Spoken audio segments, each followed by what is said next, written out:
Christine, I think we can start with our translation unit. How's that? Okay, sure. Elvis, do you want to start? Sure.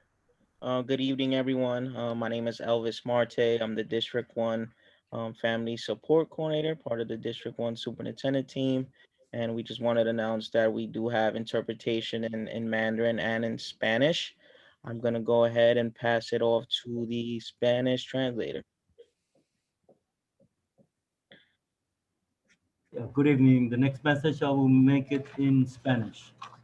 Muchas gracias. Mi nombre es Ulises y junto a Paola seré uno de los intérpretes esta noche. Para escuchar la reunión en español, por favor marque el 347-966-4114 e introduzca el número de la conferencia 279-252-150 seguido del signo numeral.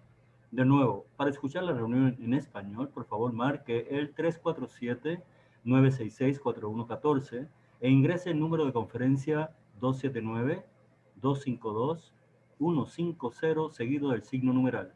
Si quiere escuchar el audio en español, pero quiere permanecer en este espacio virtual para ver la reunión usando su computadora, puede silenciar su computadora y al mismo tiempo llamar a la línea en español. Una vez más, para escuchar la reunión en español, puede marcar el 347-966-4114 y entrar en el número de conferencia 279-252-150 seguido del signo numeral. Muchas gracias. Thank you. Thank you for that. And I'm please going to ask everyone to mute themselves. And also, I'll pass it on to our Mandarin translator. 晚上好，需要说国语的家长，请拨打电话347-966-4114，然后再输入密码756-493-840井号键。再说一次，需要说国语的，请拨打电话347-966-4114，再输入密码756-493-840。如果你希望待在 Zoom 会议室，并且用国语听我们今天晚上的谈话，请你静音你的电脑以及电脑上的话筒也关闭，然后拨打我们刚才所说的国语热线。谢谢。I'm done. Thank you. Thank you. And again, we'll continue to put the information in the chat as if more families come in, and I'll pass it along to Christine and our Superintendent, Carrie Chan. Thank you. Thank you, Elvis, and thank you to the translation and interpretation unit for being with us tonight. We are going to ask Superintendent Carrie Chan to do welcomes. Hi, good evening. Thank you, Translation Unit, for being here and supporting our families. I want to say thank you to all the parents, all the school leaders, all the school teams, the district team, for all being here tonight. It's certainly a very sort of different way of showcasing our schools. But we're super grateful that you're here today. We are recording this session in the event that we have families that couldn't join us tonight. And I know you want to hear from our school leaders and from our school teams about our wonderful, wonderful elementary schools tonight. This is actually our second night showcasing different elementary schools. And I said this yesterday, and I'm going to say it again, that I, as a mom of 2 children, I would put my child in any one of these schools that you're about to learn from today. And I mean it. They are so special. And I'm super, super excited that you're here to learn more about the schools. And we also know that, you know, the admissions process itself can get a little bit nerve-wracking. So we know that we're going to support you every step of the way. And also know that our schools are open to the 5 boroughs, right? We are a choice district. So if you have any friends or families that really want to, you know, obviously change schools or want to admit their child to another school, come in and learn more about us. Thanks, everyone. Christine, I'm not sure if I was supposed to say that, but I said it anyway. That's okay. I stumbled on my words. Superintendent, you get to say whatever you want. All right, we have Deja Thomas from the Office of Enrollment, who's gonna provide us with a quick overview of the application process. Good evening, everyone. Thank you for joining. I'm gonna just share my screen so we can begin the presentation.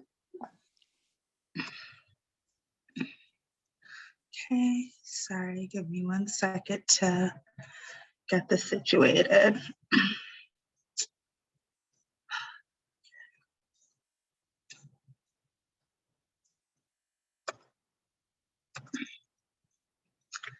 Okay, can everyone see the screen okay? We can see it.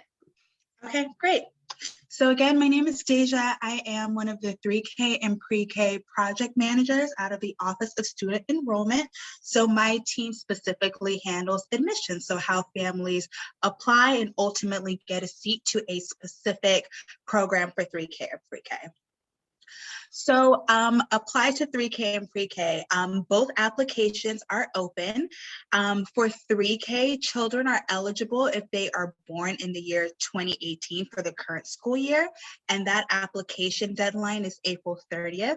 For pre-K, children who are born in 2017 are currently eligible for the next school year, and that application closes April 7th. I'm just going to repeat this because I know these deadlines are very, very important to families.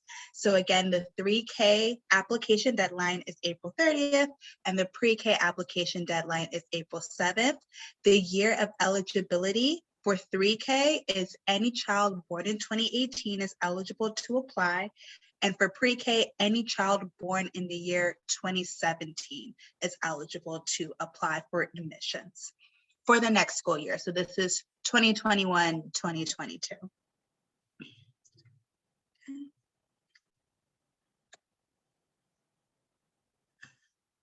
Okay, so families can apply in one of two ways. The way we recommend is online through myschools.nyc. And you can also apply through calling 718-935-2009. We have very, very helpful folk over at our call center. Translation and interpretation services are available through each application pathway. If you submit an application online, you are able to speak to someone who speaks in your home language. And if you submit an application, by phone, you're able to speak to someone who speaks your home language.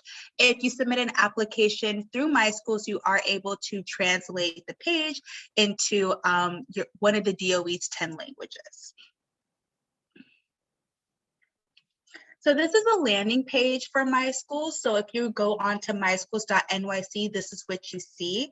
The reason why we recommend that families submit through My Schools is because it gives you complete and total control of your application, meaning you can go in and edit your application as many times as you want to by the application deadline. I do want to stress that all applications received by the deadline will be considered equally for admissions. Admissions is not first come, first serve. So it does not matter if you submit an application when it opened or if you submit it the day it closed. All applicants will be evaluated equally.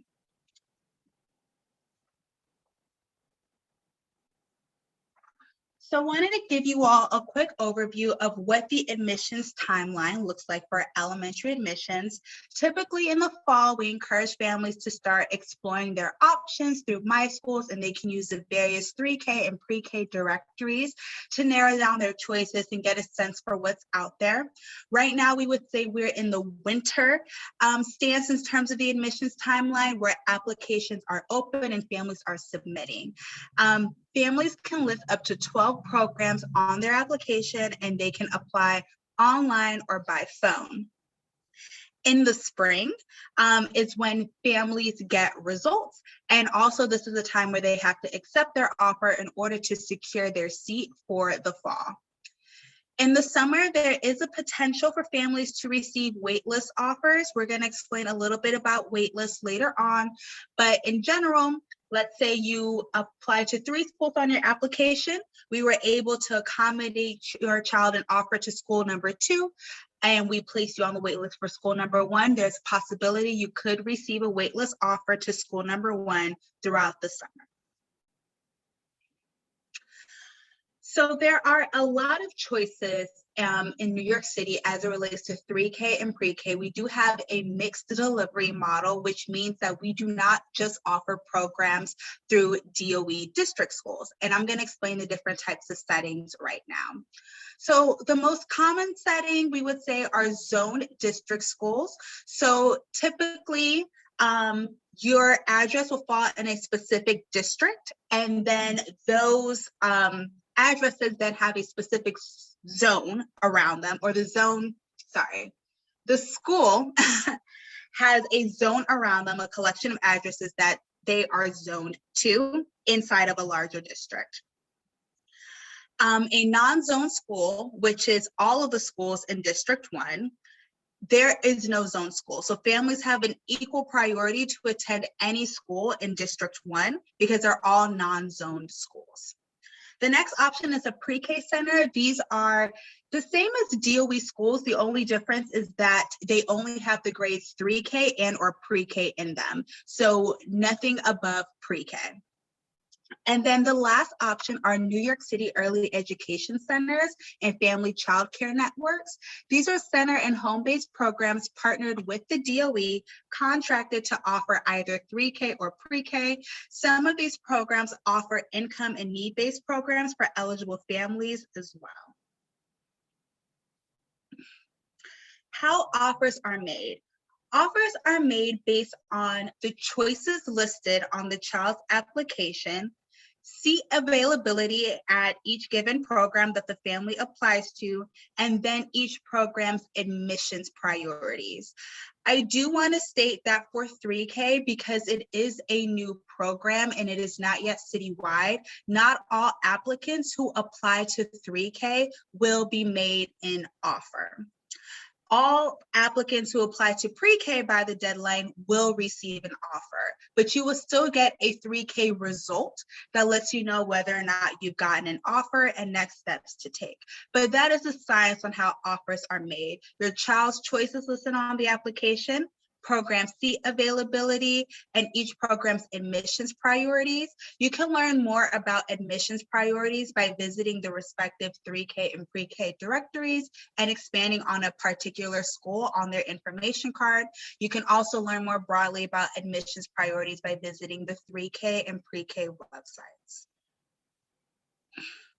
Diversity in admissions in District 1. So not only is District 1 a choice district, meaning that there are no zone schools, all applicants have equal priority to attend all of the schools in District 1, but they also participate in diversity in admissions. All schools in D1 participate in this program.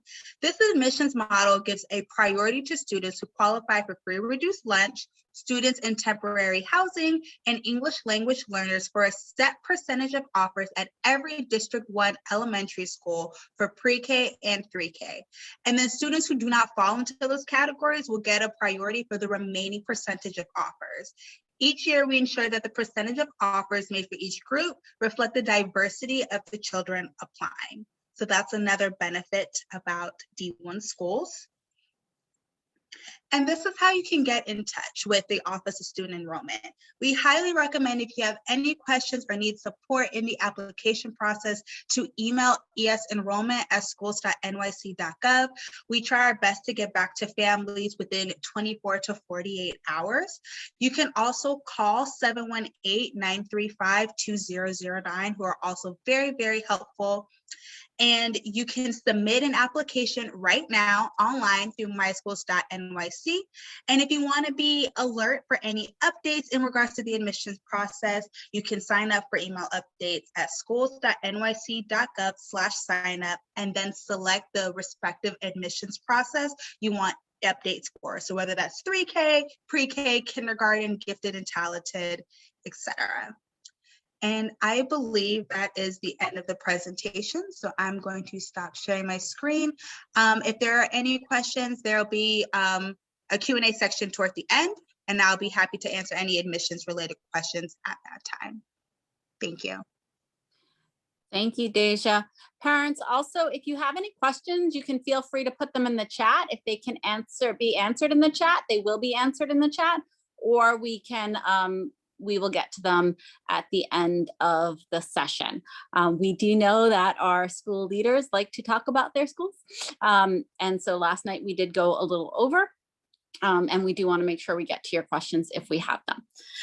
That being said, we are going to start our school presentations, and we are going to start with PS 315 and Principal Bradley Goodman. Thanks, Christine. Hi, everyone.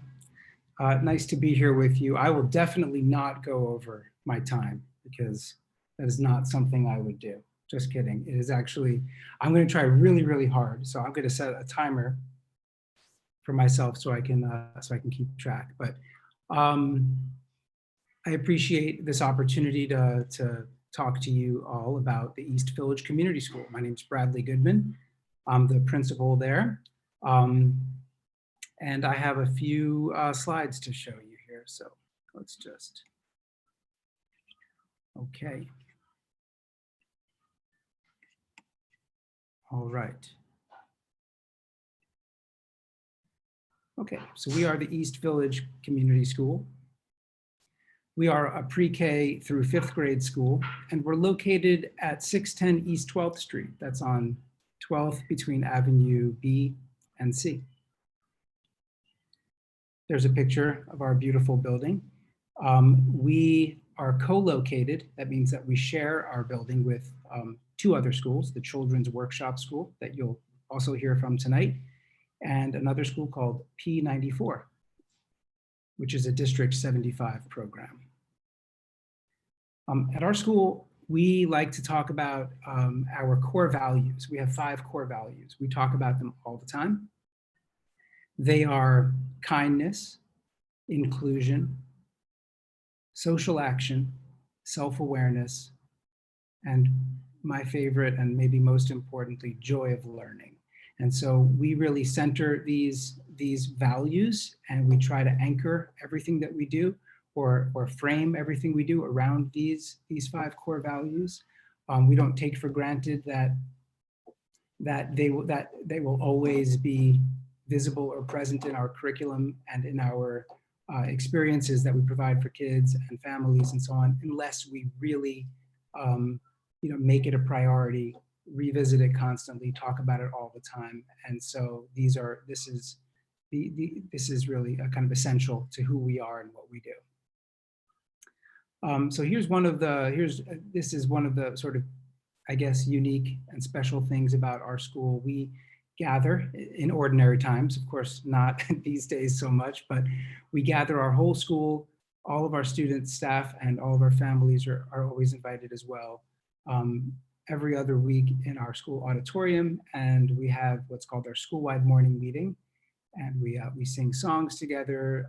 Classes can share what they've been doing in their classrooms. There's always some share, and there's always a message that I write and deliver to our school each time we have one of these. And you see that's me over there with the guitar, and to my right are some parents and some teachers, and so we have a house band that accompanies all of our kids in our sing-along, and it's pretty special.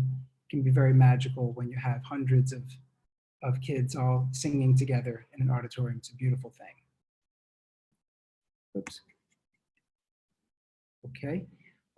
Here is, I mentioned that one of our core values is social action, and something that we do every year as a whole school effort is we do a big food drive. So food security and learning about food insecurity in our community is something very important to us. So this is a tradition that we have, and we partner with a soup kitchen and food pantry in the neighborhood at Trinity Church. And so this is an image from a recent food drive we did there.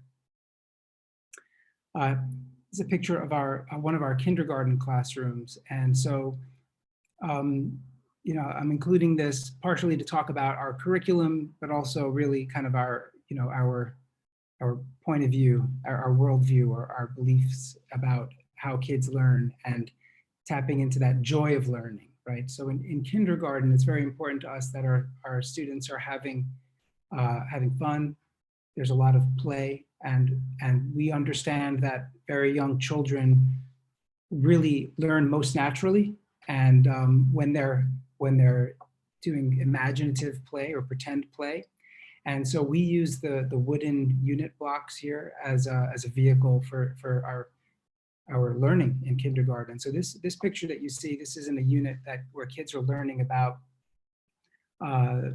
themselves and their families, and they work together to build these apartment buildings. So each building has separate floors. Each student is responsible for a floor of a building, and they transform it into an apartment. They make little blocks that represent everyone in their family. They make props to go into their apartments, things like, out of cardboard and clay and paper and so on. And after they work on it for an extended period of time, over several weeks, and then after the buildings are completed, they spend time playing in them, and it's really quite wonderful. This is another example of how the block work takes form in kindergarten. This is in fact the first unit that kids do, where they study themselves and they measure their height, and they build the tower that's exactly their height. And then they adorn each tier of that. They call it their me towers. They adorn each kind of level of it with different artifacts and things that represent their identity. And so they bring things in from home, some favorite cherished little toys or things that they make, or sometimes photographs of their family members. Yeah. Okay. This is an image of some first graders. This is one of our favorite social studies units in the first grade, where they start learning about institutions in our community, how our community works, all the various kind of essential workers in our community that make things happen. And they do they kind of hone in on the post office as an important institution in our community to learn about. And in doing that, they create a post office in our building, and then they take on the role of workers in the post office who collect the mail, sort the mail, deliver the mail all around the building. And it's quite wonderful because every day teachers and staff and other kids get letters from each other and write letters, and they drop them in these mailboxes in the hallways. And it's a lot of fun. It's a great, people look forward to it all year for the first graders to open up their post office. It's very affirming for our first graders too, and really kind of makes that learning very, very real for them. After they learn about how this works in our society in general, then they create it within our school, which is sort of a little microcosm of our community. Here's a picture of our magnificent library on the 4th floor. We share this library with the other schools in our building, and our students get to come in here once a week and peruse the really terrific selection of books that we have. I noticed our school librarian on the call as well, Dorothy. She'll talk more about it, I'm sure, a little bit later on this evening. Here's a picture of our garden that's on a landing in the back of our building. It's kind of a special place, and we use it both for kind of just to create a beautiful space with ornamental shrubs and plants for our kids to kind of learn within, but also there are raised beds where kids grow herbs and vegetables as well in the spring. So, and we use that as our kindergartners and first graders work with a garden educator to learn about growing food. All of our kids have art, music, and physical education 2 times a week each of those subjects twice a week. This is a picture of our art room and our teacher, Maggie. And in the art room, kids do everything from drawing and painting, collage, clay. We have a kiln in our art room, so kids can do some 3-dimensional hand building stuff with clay, and art using found materials, the whole kind of gamut. We're very, very proud of our music program. We're kind of crazy about music at our school. I mean, I showed you the image of our sing-along, but also kids study music with we have an in-house music teacher named Terry. And they'll do everything from singing and percussion to actually learning instruments. All of our kids beginning in 3rd grade learn to play the ukulele. All of our students beginning in pre-K will use mallet instruments like metallophones, xylophones, and glockenspiels using the Orff method. And so that's something they'll do from pre-K through 5th grade. We also have a clarinet ensemble, which is a music elective that our 4th and 5th graders can take part in.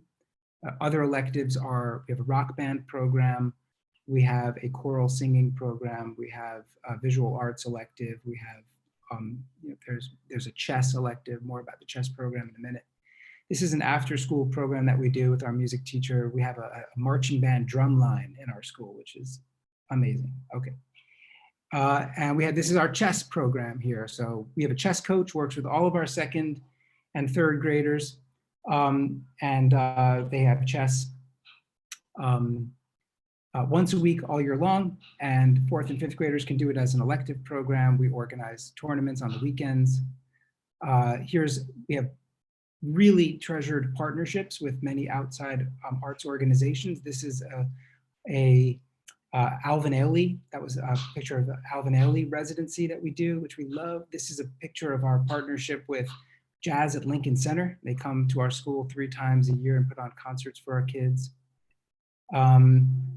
This is a picture of me getting acupuncture. When the 3rd graders are learning about countries around the world, they do a sort of a case study of China and learn about Chinese traditional medicine. And a highlight of that is them getting to watch me get acupuncture in their classroom. Highlight for them, not as much for me, I guess, but field trips are very important in our school. Here's one to Con Ed, where the kids got to walk around the Con Ed plant on 14th Street, amazing. This is our picture of our 5th graders on a 3-day camping trip to the Catskill Mountains. And finally, and I know I'm out of time. Here we go. Finally, this beautiful picture. I came across this picture today.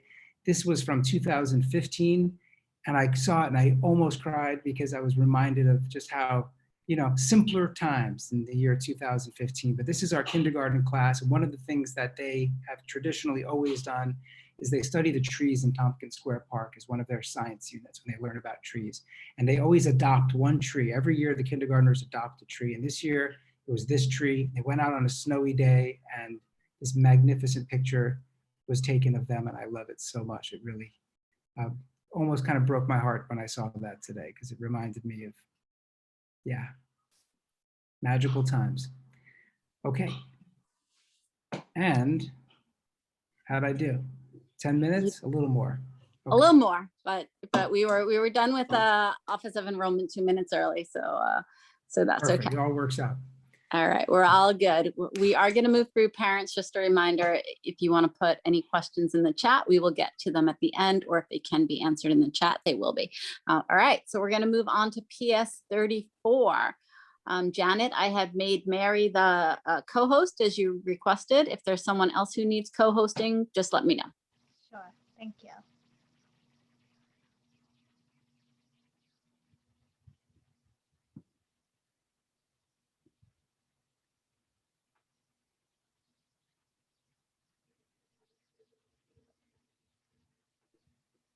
So, hi everybody.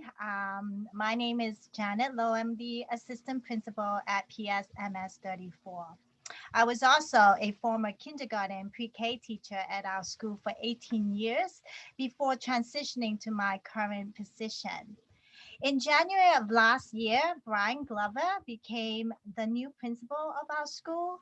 And since then, we have begun our work in transforming our school into a culture of learning that promotes curiosity, creativity, and innovation, the vision of our school.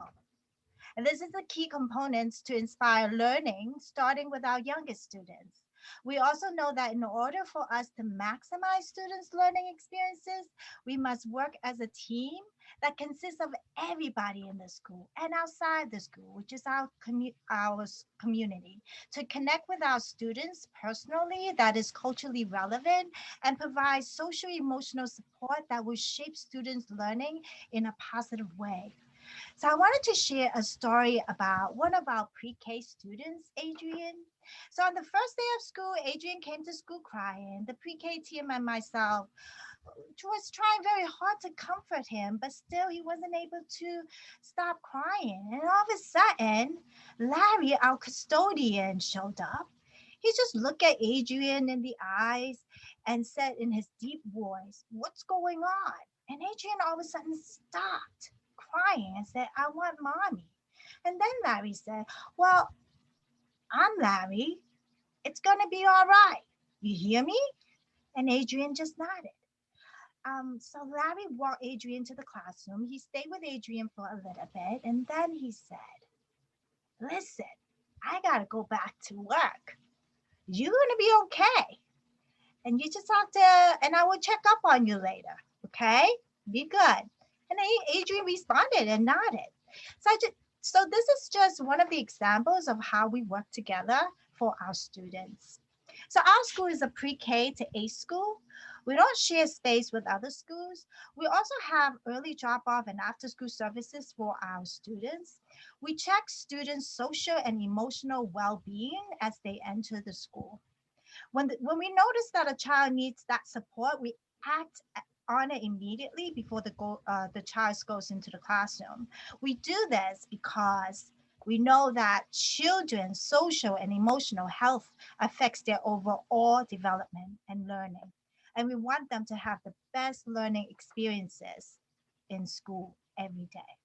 So now I'm going to turn over to our pre-K team, Miss Andrea and Miss Maddie. Hi, everyone, and welcome prospective parents. We're very excited to share some of the amazing work we do here at PS 34. And for some of you, this is your child's first experience in a school setting.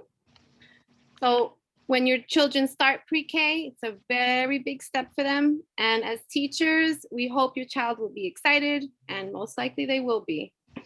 At PS 34, an important part of our program is that we build a safe, positive, and nurturing environment that develops the students' social and emotional skills, because we know that's an important part of their learning. And right now I'm going to talk to you about our daily routines. So during our morning meeting and afternoon meetings, this is a time when our remote students and in-person students join together and we discuss the flow of the day. We listen and respond to each other in conversation. We read stories, we sing songs, we recite nursery rhymes, practice counting, as well as other math concepts. Center time, this is the time when kids make choices where they want to work and play in the classroom. And I'll talk to you a little bit more about that in a moment. Breakfast, lunch, and snack is provided by the school. Teachers often eat with the children during this time, and we engage in conversations with them. Rest time is when the children relax their bodies, nap, or look at books. And then our outdoor and movement time. So our children play in an enclosed playground, which has a jungle gym, as you can see, and padded floors for your children's safety in case they fall. And it's a great place for them to release their energy, because we know 4-year-olds come with a lot of energy. Yeah. And now I'll be talking to you about what centers are in a pre-K classroom. And this is where we provide children with learning experiences that allow them to explore the classroom environment. Our classrooms are spacious, and this allows children to move around the room smoothly. It makes it easier to implement social distancing. And we also have a bathroom inside our classroom, which makes easier for toileting routines. Our classroom environment is arranged into clearly defined areas based off our units of study, and it aligns with our school's vision, which is curiosity, creativity, and innovation. So each area has specific focus, like math, science, writing, blocks, art, dramatic play. Here we're going to share some pictures of some of our students, our past students that we've had having fun with magnet tiles. They explore shapes. different colors, sorting out with different manipulatives in the Math Center. Here we have students exploring with light and all other materials, weights and magnets, conducting experiments, observing how fast something can go down a ramp that they build themselves, however they want to build it. The writing center. Here we were trying to have fun with shaving cream, writing our names with shaving cream. And our friends, of course, building a zoo for all their animal friends in the block center. Here we were working on an art project, painting our school bus, which is our neighborhood M14 bus. And they got to pretend they were driving in dramatic play. Here's some of our pre-K virtual work. A lot of our kids hand in their virtual, they're handing all their works and projects that we post. Fun fact is for the table light, a hit with us with our clear lights and shapes. They get to build new words and letters. And fun Fridays. We usually invite the kids to dress up wherever. Dance parties, we have parents come in and read books. We have show and tells on these days. And they love when we have a fun Friday in storage. So these are some other partnerships our school has. We have a partnership with NYU Jumpstart. And here's just a small little clip of a video clip or picture, sorry, of one of them doing a virtual read aloud and a movement session.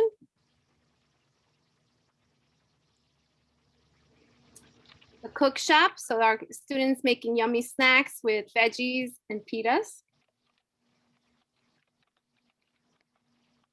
And now I'm going to share with you a short video from one of our pre-K parents. Hello, my name is Karina Del Rio. I have two daughters who go to PS 34, one who is in first grade now and Chessie who is in pre-K. And I've been very fortunate to have found a place where my girls are not only feeling comfortable being there, but they are also learning. Alex, who is in now first grade, she still talks about her teachers, Miss Andrea and Miss Mary, who, you know, make her feel very comfortable learning her letters, learning how to write her name, learning her numbers with confidence, and is doing now so great first grade in the same school. And Jessie, who is now in pre-K with Miss Andrea and Miss Mary, she loves it. She said to me, Mommy, I gotta be in class tomorrow because Miss Andrea and Miss Mary are counting on me. And it's just, you know, you can see how much she enjoys it, how she loves it. She gets up early and she wants to be, we are remote, and she enjoys to just to sit in the computer and you know, and she learns a lot from them. I love the way the teachers deal with the different personalities, how they are able to bring them all together and teach them all at the level that they are. And you know, like no answer is wrong, just say what you know, and they keep teaching them, they keep showing them how things are to be done and how to learn different things. Yeah, my daughter Jessie, when she started, she, you know, barely knew how to write, and now she writes her name and her letters, and she's doing so good, and she loves it. She loves it there with her teachers. I, as a mother, love it. You know, I feel like even though my daughter personality is very sparkly, it's just she just feels good. She feels comfortable with the teachers that she have, and I, as a mother, also feel good that that she's accepted as she is, and she's been able to learn so much with her teachers. So I'm very thankful to PS 34 and very, very thankful to Miss Andrea and Miss Mary for the work that they have done with both my daughters, the one who is on first grade and now with Jessie on pre-K. Thank you so much.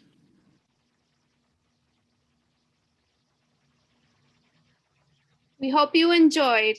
If you would like more information, just see the chat box. We'll put our number and emails down there for you. Thank you so much, Team 34. Thank you.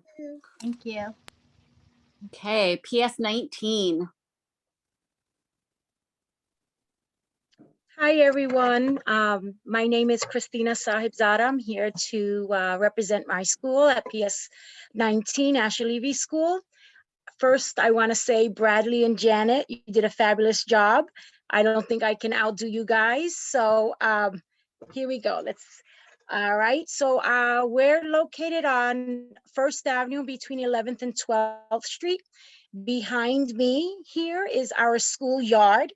If that says anything about us, I think that will sell it by itself. I do want to let you know that our school grades, we cater to pre-K to 5th. Let me share my screen. I don't have much of a presentation because I thought I was just going to be talking. Am I able to share my screen? You are. You have co-host privileges, so it should be fine. Okay. All right.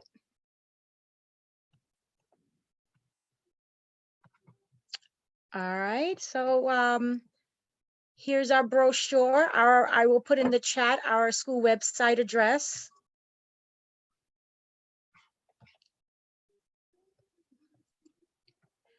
Here's our team at PS 19.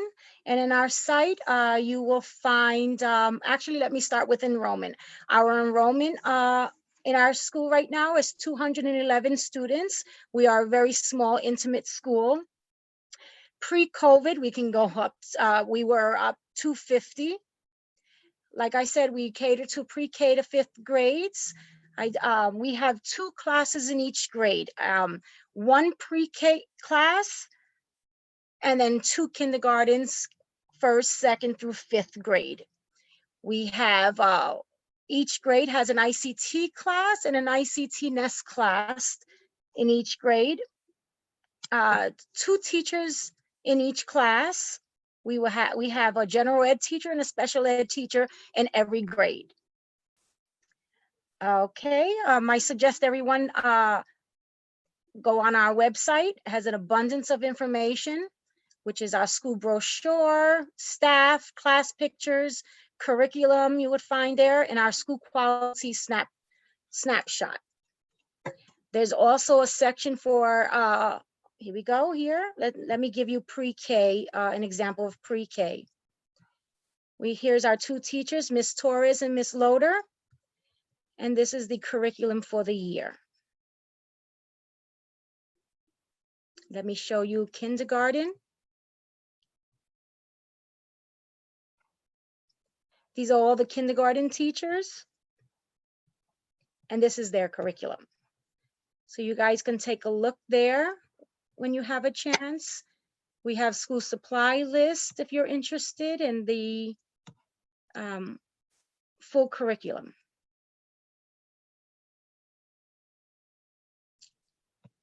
We have a tab for families, for all family resources,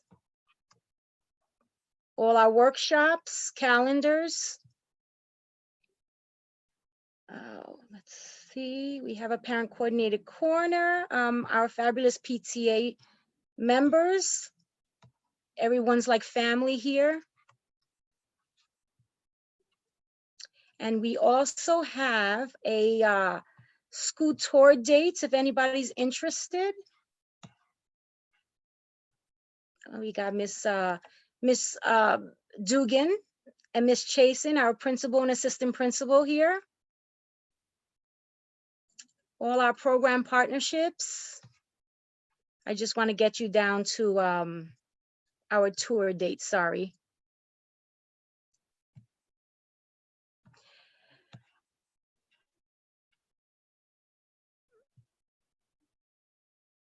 Oh, I'm sorry. Okay, so we have some virtual information sessions coming up. We had one today that didn't happen because no one showed. Our next one is March 10th at 9:30, March 16th, and March 24th, all at 9:30.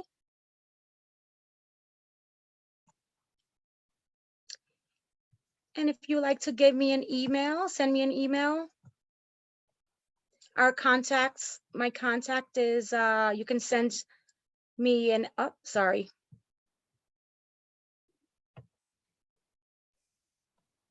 send me an email in the parent coordinator corner right here. It's csahibzada@schools.nyc.gov. If you have any questions, I'm sorry, I wasn't prepared for this That's okay. presentation. Thank you, Christina. Maybe could you put the link to the PS19 website in the chat? And I then will. families can go look at all those great resources that you showed them. I will. Thank you for your time. Thank you for coming. Thank you so much. I do have a question for Christina that I think would be helpful for families. So what makes PS19 unique in addition to small class sizes? And maybe I think that's important for families to know. Okay, well, I can start off by saying I am a parent of the school for, I want to say 16 years. I love this school because it is so small and the community's so close knit. And my children, I have 3 children that attended this school and love their teachers. They grew up with them. I like the fact that the students stay together with their classmates, and they move up to each grade with the same classmates. So they kind of graduate all together. And it's a sense of like a family there.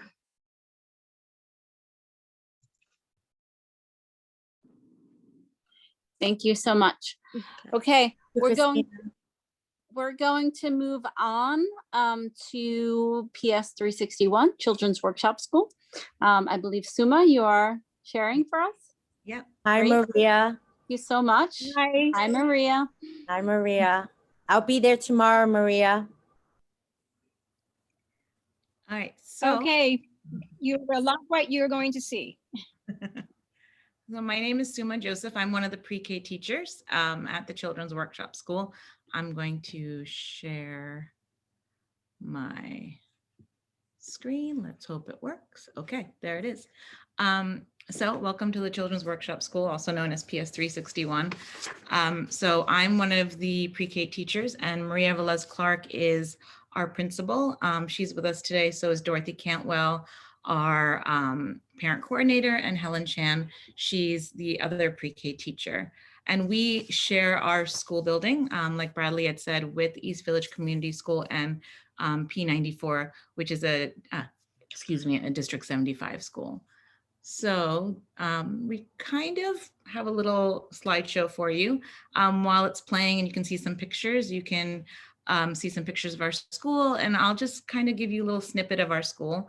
Progressive education, we really identify ourselves as a progressive school, and we really identify that to mean to the community through our social studies centered curriculum, meaning that we use social studies as the core to explore all of the other subject areas. An example of this could be when our kindergartners are learning about our neighborhood and they walk to our local supermarket down the street.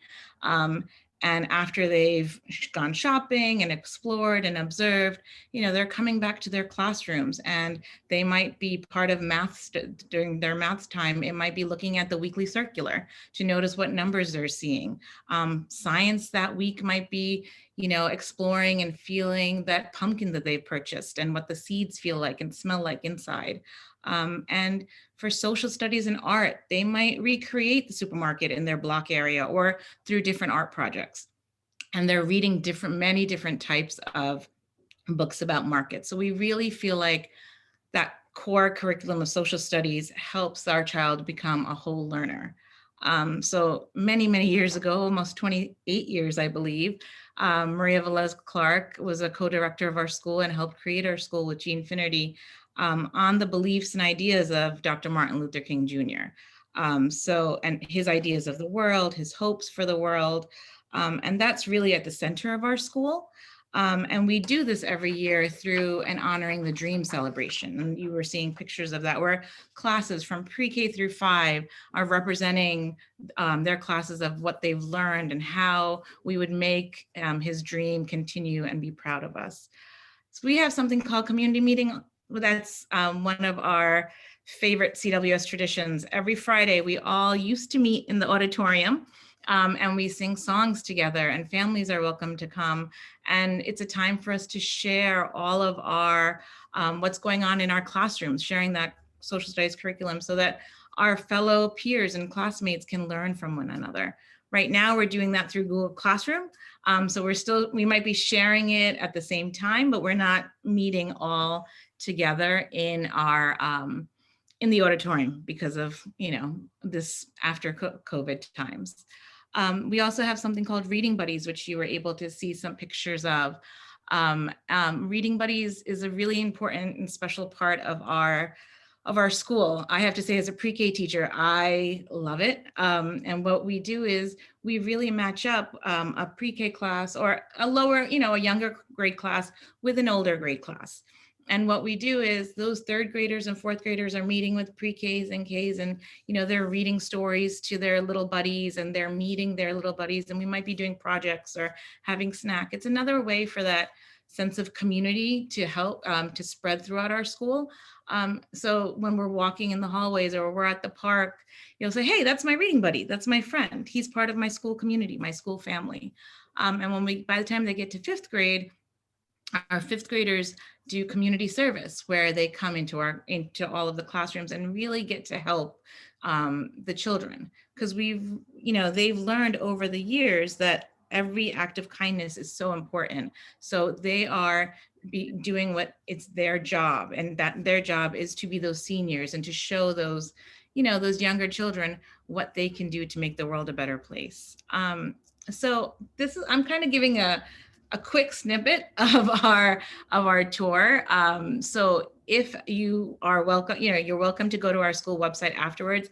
And Jessica, another teacher, and I actually give our tours. When we were giving tours, everyone would come to our building and we would talk. So we've recorded that. So our full tour is on our website. But we kind of wanted to focus in today on our pre-K and K. So in pre-K, as most of you know, those 4-year-olds, it's all about themselves. So that's what we start with, our All About Me study. And when they come into pre-K, we start learning about themselves through our interview questions. We start learning that, oh, wait, I like the same thing my friend likes. I don't go to that pizza store. I go to a different pizza store in the neighborhood. So we're learning similarities, we're learning differences. Students are learning how to be, respectful listeners, how to ask questions to one another. So they're really starting to notice not just their own world within themselves, but even their classmates. From our interviews, we go into our name study. And in our name study, we really talk about, why is our name so important? Why did these grownups in our lives pick that name for us? And we might talk about how long our name is, where our name comes from, how many letters are in our name. So we're incorporating different subject areas into that as well. That all leads into our family visits, which is kind of our core social studies curriculum. And it's a time where we invite families to come into our classroom, or this year it might be via Zoom, and we learn about different cultures. We're learning, we might learn that my family looks different from your family, and that's okay. My family does different things than your family does. Maybe your family gets to go to the park every evening before we get to come home, or your family might read a story. So we're learning about different types of families, different traditions within families, different religions, different cultures. Sometimes we try different foods. And so it's a time for the children really to learn about their friends, their community members, and to have that exposure. So you might see, my classroom, I remember a couple of years ago, I had a family that went camping. So the family brought in a big, gigantic tent, and, the kids all set it up together, and we were able to sit in that tent. And, we had a lot of kids that were like, wow, I've never been in a tent before. So we had a snack in a tent. So they can say, I have some fifth graders like, Suma, remember we went camping? I'm like, we did. We sure did. So that exposure is there, and that memory of that their friend's family is also there. So after we learn about ourselves and our families, and once we go into kindergarten, we start learning about our community and our neighborhood. So you'll see in our kindergarten classes, we start off the year learning about who is in your school community. And they are very, very serious. They come up with these interview questions.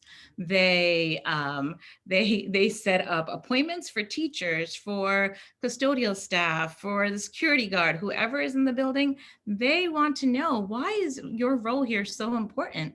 You know, what is it that you do that makes our school so special? And you can see, if we're late to one of their appointments, they will come. They're known to come find you. This is them coming to Maria in her office to ask Maria their questions. So they really are eager to learn about the importance of their school community. Once they learn about their school community, they venture out into their neighborhoods. So you might see them going on a trip to the local bodega, or to the post office, or to a cafe. And when they are coming back from that trip, because we are big on trips in our school, they might be creating, like in this picture, you know, they've created where they had gone. So we have some post office, you know, that they're creating in their classrooms. You might recreate the supermarket. So we really want our children and the students in our school to have that experiential learning where they're really hands-on in their learning. So we're not just learning in the building, we are going out, and what they're learning outside, they're bringing back in and building in the block area, or creating with their Legos or their boxes. And now that it's COVID times, we're really not going on trips. So a lot of these things we've adapted along the way as much as we can. So it might be a teacher going on a trip, and we might be following them remotely. So we've, as you know, our principal likes to say, we've learned to pivot a lot. So we're, you know, just like everybody else, we're going, you know, doing what we can do to keep, you know, our school, our traditions going. Again, this is just a little snippet, but you're welcome to visit our school website and learn more about our school. Thank you. Thank you so much. Okay, we're going to go to the chat. And I know some of you have been answering questions in the chat. There were two questions actually about COVID, and I know Principal Goodman answered most of that, talking about the health screenings and the social distancing and the mask wearing that's been happening. I do want to say, with all of that, and that's all the stuff that, you know, is a bit, we have mixed feelings about, right? Because we want all of our students in class and things like that. But I will say our schools have been really thoughtful about making sure that our students are getting outside as well, and getting socially distanced outdoor play, so that it's not just this sort of containment in one room all day. And they've been really good about the social interaction piece, so long as it's safe. So I just wanted to add that piece. There was also a question about offerings of other languages. So I know EVCS answered. There's a question specifically to Children's Workshop about language offerings. Does someone want to take that? I'm Helen. I'm one of the pre-K teachers at the Children's Workshop School, and unfortunately, we don't offer a foreign language currently. In the past, we have done so, and we also have after-school clubs that are run by our fantastic PTA, and occasionally there'll be like a Spanish language class or some other kinds of classes. But formally in the school, within the school day, no, not right now. 19 or 34, did you want to just comment or? Hi, PS19 does not offer any languages. So at PS 34 right now, we offer Mandarin for grade 5 through 8. I just wanted to add, we don't offer, but with our pre-Ks, we're fortunate enough that I speak Spanish, so I have a habit of not repeating. Sometimes I'll read stories in Spanish and then I'll read them in English. So we try to get it in there somewhere with the Spanish language with most of our groups. Thank you, Mary. I'm going to ask our translators if there are any questions on the translation lines. I'll proceed to ask questions in the Spanish line. This interpreter speaking. I don't think there's anyone in the Mandarin line wanted to ask a question. Thank you. There's no Not questions right in the now. Spanish line. Okay, Not thank right you, now. Ulysses. Thank you. Thank you, Paola. Thank you. Okay, any other questions? All right, I know we cannot predict the future, but do you anticipate continuing a hybrid model for next year? Like 2 days a week in remote or something similar?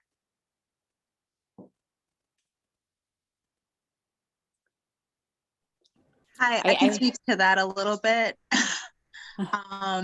We don't have any information, like at least centrally, in terms of whether or not remote learning in any regard will continue next year. I don't know if the schools are hearing anything different, but at least in Central Land, we don't have that information for parents asking. That is the response that I tell parents, that we don't have any information.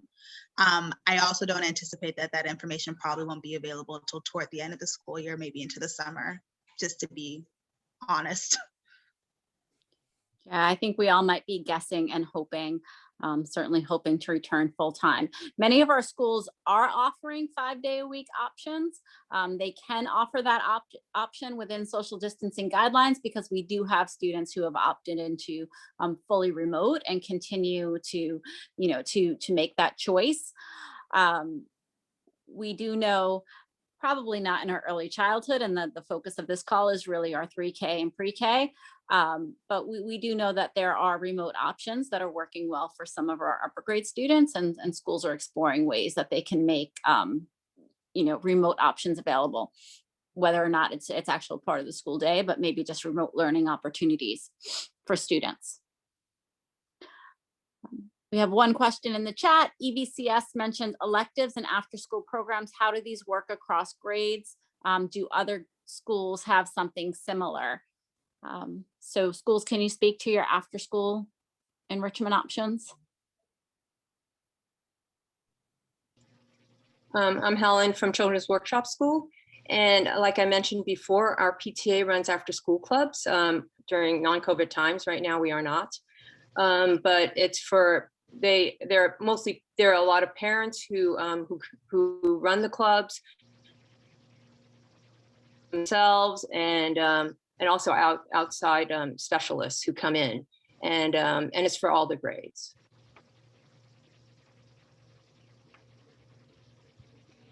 So as for PSMS 34, we have after school program for all the grades, in person and remote, enrichment and support. Hi, everyone. This is Bradley from East Village Community School. We have an after school. We have one sort of main after school program, which is fee-based, that has a sliding scale for families, where kids do a kind of a wide range of activities, and it's on site. It's for pre-K through 5th grade. It goes until 6 p.m. every day. And then we have other sort of more specialized after school programs that might be just 1 day a week for a specific activity that's more kind of focused. For example, there's a theater after school program where the kids are working on a small production. The chess after school program, which I may or may not have mentioned. There's an after school drum line for the marching band and so on. I want to say that in addition to these none of those programs are free. I want to be kind of upfront about that, which is a shame. I think that, after school programs ought to be free. There are free programs in the neighborhood, and we partner with many of them and make sure that kids get to all those programs around the community. So basically, you know, anyone who's interested in an after-school program, who needs after-school childcare until the evening time, we make sure that everyone is taken care of. And I know that that's true of all of our District 1 schools. Some have, you know, have programs within the building that are free. Others, but there's programs abound all around the neighborhood. This is Christina. I just wanted to let you guys know PS19 does not offer after school programs, but there is community partners after school programs do come in, and they also have a fee or a sliding scale. We do have community partners, which is the 3rd Street Music School, gives some after school programs for free that our school pays for. We have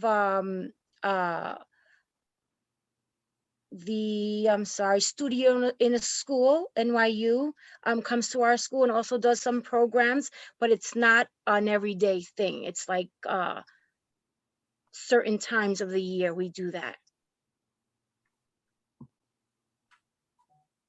Okay, thank you. All right, if we have no more questions in the chat, we'll leave it open for a minute, but I think we'll end our session. I do want to take time to certainly thank, again, Translation and Interpretation Unit for coming out every night. We have 4 nights this week, and they are coming out every night to support us, as is the Office of Enrollment coming out to support us. Certainly want to thank our school teams for coming on and sharing all the amazing things that you're doing each and every day, especially now during this period. And I want to thank all our families who, some of you I recognize from last night. So you guys are committed to learning about our schools and hopefully joining us as part of the District 1 family come next year. So we're excited about that. And we just want to thank you for being with us tonight and making time. That being said, this recording will be on the District 1 website, and you can find it there. Quick question about physical activity every day. While our schools don't have PE every day, most of our students have PE a few times a week, depending on their schedules. I do believe all of our schools, especially for early childhood, make time for daily recess. I don't know if anybody wants to add anything to that response. Looks like we have agreement. Okay, great. Have a good night, everybody. Again, you can always, you have in the chat how to contact schools. If you have additional questions, you can always contact the district if you have additional questions. Thank you very much. Thank you all. Thank you, Bradley and Maria and the rest of the school team for being here. Thanks for showing up for your community. Absolutely. Good night. It's a pleasure. Thank you. Bye, everybody. Take Good care. night, everyone. Welcome. So Good long. night. Bye, everyone. Good night, everyone. Bye. Good Bye. night.